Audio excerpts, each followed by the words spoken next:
Alors tout d'abord, un petit mot sur la participation aux élections européennes. C'est très intéressant parce que, en gros, depuis 1979 jusqu'à 2014 et jusqu'à 2019 ensuite, on a une baisse tendancielle très nette de la participation.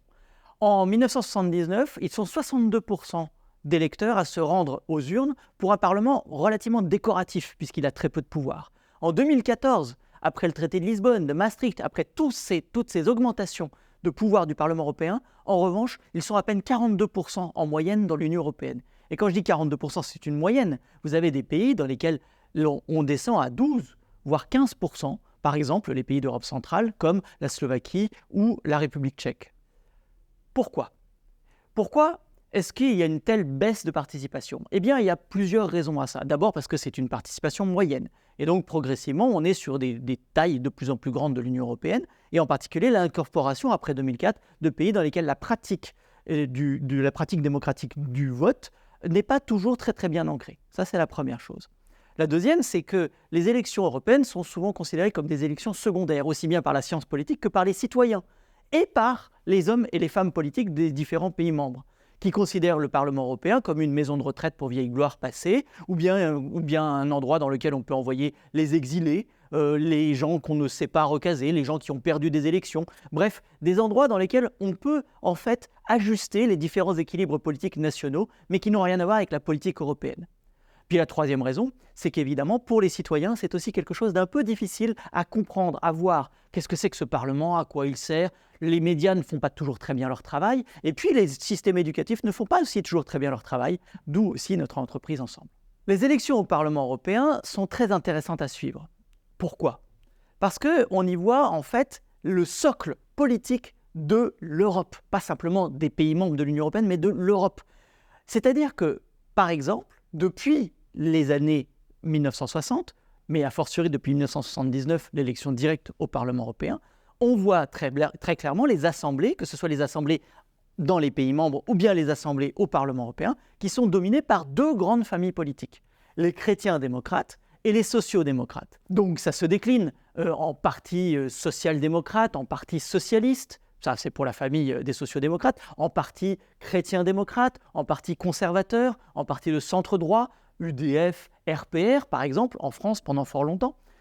Et puis, ces deux familles, en fait, forment le socle, à la fois le socle sociologique et le socle politique, parce que, grosso modo, elles font toujours entre 70 et 80% des élections. Et donc, elles expriment en fait la majorité. Ce qui ne veut pas dire qu'il n'y a pas de pluralisme, mais ce pluralisme en fait est relégué aux marges. Que ce pluralisme soit celui de la droite nationale, souverainiste, d'extrême ou pas, ou que ce pluralisme soit ceux des gauches radicales. Et progressivement, et c'est là où ça devient intéressant et on peut l'observer, progressivement l'apparition de nouvelles familles, ou la consolidation d'anciennes familles qui étaient marginales et qui deviennent de plus en plus centrales. Et c'est là où c'est très intéressant, parce que, grosso modo, on voit très bien évoluer les répartitions des réponses de l'électorat aux défis du siècle. Je m'explique. Quand il s'agit simplement de réorganiser et de reconstruire l'Europe avec la géopolitique très fixe de la bipolarisation de la guerre froide, eh bien en fait les choses sont relativement simples. Est-ce qu'on met un petit peu plus sur le travail, social-démocrate, ou est-ce qu'on met un petit peu plus sur le capital, chrétien-démocrate ? Mais grosso modo, tout le monde est à peu près d'accord sur les fondamentaux à la fois de la croissance et de la redistribution. À partir du moment où se posent de nouvelles questions, par exemple l'écologie, surtout à partir des années 80, l'apparition des premiers partis verts, entre 1974, René Dumont en France, et 1979, c'est-à-dire première fois où des partis écologistes se présentent aux élections européennes d'ailleurs, mais aussi en Belgique en 1980, en Allemagne en 1980. D'ailleurs, ils vont très très vite devenir de très très importants acteurs de la scène politique allemande, puisque dès 1985, il y a dans le Land de Hesse un ministre écologiste de l'énergie et du climat. Il s'agit de Joschka Fischer. L'écologie donc, mais aussi la mondialisation qui fait partie de ces nouvelles questions qui se posent aux sociétés à partir des années 70, 80, 90, surtout après la chute du mur. Qu'est-ce que ça veut dire la mondialisation ? C'est-à-dire des économies ouvertes et des sociétés ouvertes. Et ça déclenche évidemment des phénomènes de réaction sur l'économie ouverte. Eh bien, ça va faire en fait une réaction progressive de tous ceux qui pensent que seul l'État-nation et la redistribution à l'intérieur de l'État-nation permet de tenir les promesses faites au peuple.